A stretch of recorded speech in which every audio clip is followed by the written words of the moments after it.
I recently decided to upgrade my living room, and let me tell you, it was quite a journey. Right now, when it comes to buying furniture, my two options are Wayfair and IKEA. Why? Well, both brands are budget friendly, they have decent designs, and let's be real, they both offer payment plans. Welcome back to my channel. This is Atefe. Although it's not just about my living room, whether you're deciding to redecorate your bedroom or buy some furniture for your office or just a small nook, this video might be helpful to you. So let's get into it. First, I'm gonna share my experience with both IKEA and Wayfair, what I loved, what frustrated me, and which one I preferred for different things. Spoiler alert, it's not a clear winner, so stay tuned.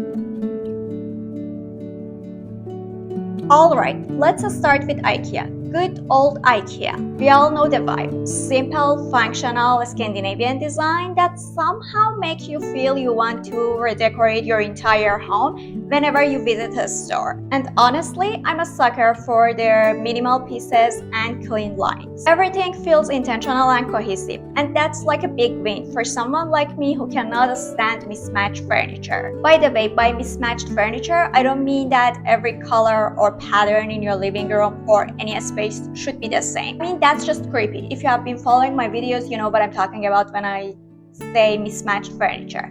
Anyway, one thing I really appreciated about IKEA is their augmented reality tool in their app.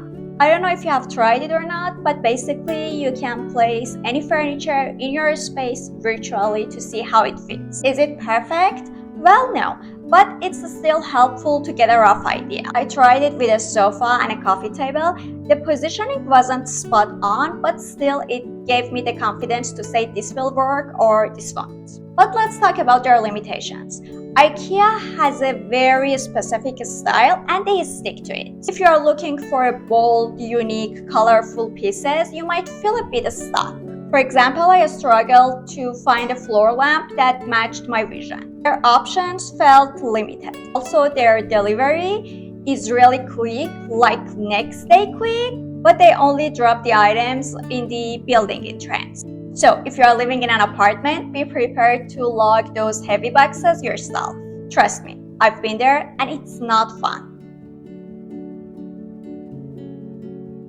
Now let's talk about Wayfair. It's like the complete opposite. If IKEA is about curated minimalism, Wayfair is like, here are all the styles you could ever think of.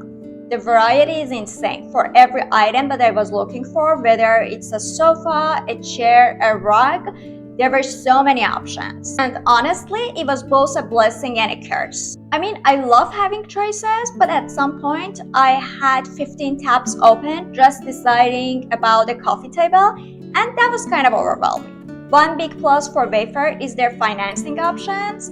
I used their no-interest credit card, and it was a lifesaver. Unlike IKEA's payment plan, Wayfair option felt more straightforward.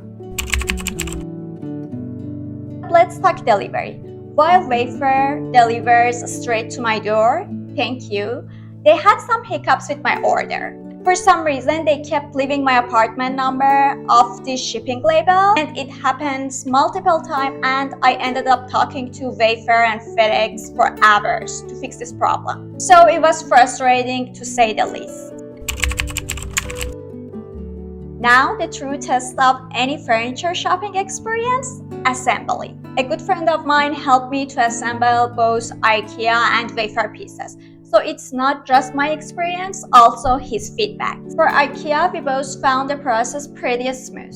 I mean, their flat pack furniture is famous for a reason. The instructions are clear, the parts are well organized, and everything fits together perfectly. Even at one point, my friend said that it's one of the easiest setup he's ever done. Now, let's talk about Wayfair. I assembled an accent chair and a coffee table all by myself, and it was pretty straightforward. I mean, if I can do it, you can do it. But the sofa, my friend stepped in to help. Mistake, the instruction could definitely use some work. Honestly, they were kind of vague, and we had to figure out a few steps by trial and error. At the end, we got it done, but it took a lot more time and patience compared to IKEA. So mixed results there.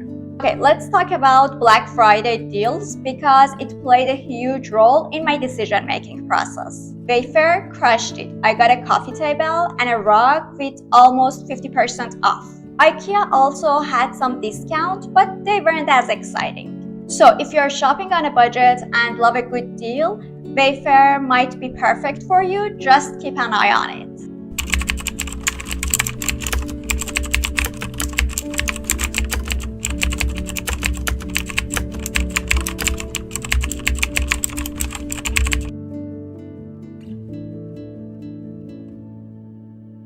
Both brands in my living room. IKEA brought practicality and ease of assembly, while Wayfair gave me variety and style. I mean, each has its strengths and weaknesses, and honestly, it depends on what you're looking for. If you want simple designs, fast delivery, and easy assembly, IKEA is a solid choice. But if you're all about options, financing, and finding unique pieces, Wayfair's the way to go. So, what about you? Have you ever shopped with IKEA or Wayfair before? What was your experience like?